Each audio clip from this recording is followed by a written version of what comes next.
ওজন কমানো, ব্রেইন পাওয়ার বাড়ানো, এমনকি আয়ু বাড়ানোর জন্যেও আজকের দুনিয়ায় সবচেয়ে আলোচিত হেলথ ট্রেন্ডটির নাম হল ইন্টারমিটেন্ট ফাস্টিং বা নিয়ন্ত্রিত উপবাস। বিজ্ঞানীরা একে বলছেন মানব শরীরের জন্য এক যুগান্তকারী আবিষ্কার। কিন্তু আপনি জানেন কি, এই নতুন আবিষ্কারটি আসলে নতুন কিছু নয়?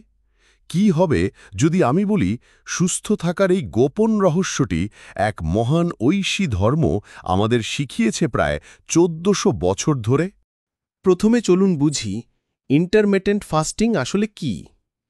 এটি কোনো ডায়েট নয়, এটি খাওয়ার একটি প্যাটার্ন।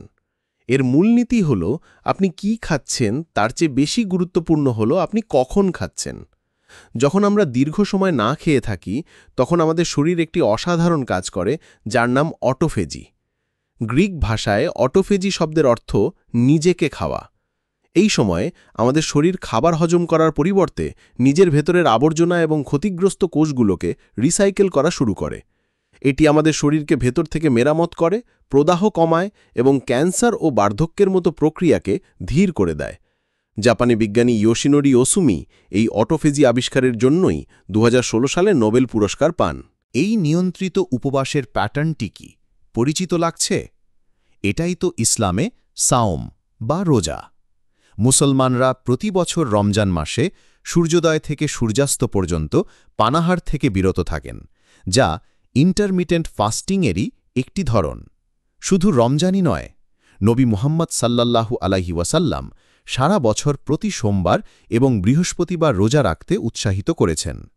তিনি বলেছেন, সুমু তাসিহু, অর্থাৎ রোজা রাখো এবং তোমরা সুস্থ থাকবে। ইসলামে রোজার মূল উদ্দেশ্য আধ্যাত্মিক, আল্লাহর সন্তুষ্টি অর্জন এবং তাকওয়া বৃদ্ধি করা। কিন্তু আমাদের স্রষ্টা তার অসীম জ্ঞানে এই মহান ইবাদতের ভেতরেই আমাদের জন্য রেখেছেন অসাধারণ শারীরিক ও মানসিক উপকারিতা। আধুনিক বিজ্ঞান যেখানে অটোফেজি এবং শারীরিক স্বাস্থ্যের ওপর জোর দেয়, ইসলামের রোজা এটিকে আরও উচ্চতর স্তরে নিয়ে যায়। রোজা শুধু শরীরকে ডিটক্স করে না, এটি আত্মাকেও পরিশুদ্ধ করে। এটি আমাদের আত্মনিয়ন্ত্রণ, সেলফ ডিসিপ্লিন এবং তাকওয়া শেখায়। এটি আমাদের গরিব ও ক্ষুধার্ত মানুষের কষ্ট অনুভব করতে সাহায্য করে, যার ফলে আমাদের মধ্যে সহানুভূতি এবং কৃতজ্ঞতাবোধ, শুকর জন্মায়। বিজ্ঞানীরা ইন্টারমিটেন্ট ফাস্টিংয়ের ফলে যে মেন্টাল ক্ল্যারিটি বা মানসিক স্বচ্ছতার কথা বলেন, মুসলমানরা তাকে আধ্যাত্মিক মনোযোগ এবং প্রশান্তি হিসেবে চেনে আসছে শত শত বছর ধরে। সুতরাং ইন্টারমিটেন্ট ফাস্টিং কোনো নতুন ফ্যাশন বা ট্রেন্ড নয়, এটি একটি সময় পরীক্ষিত, কালোত্তীর্ণ জ্ঞান যা আধুনিক বিজ্ঞান আজ নতুন করে আবিষ্কার করছে। এটি একটি সুন্দর উদাহরণ যে কিভাবে ঐশী নির্দেশনা এবং বৈজ্ঞানিক অনুসন্ধান একই সত্যের দিকে ইঙ্গিত করতে পারে।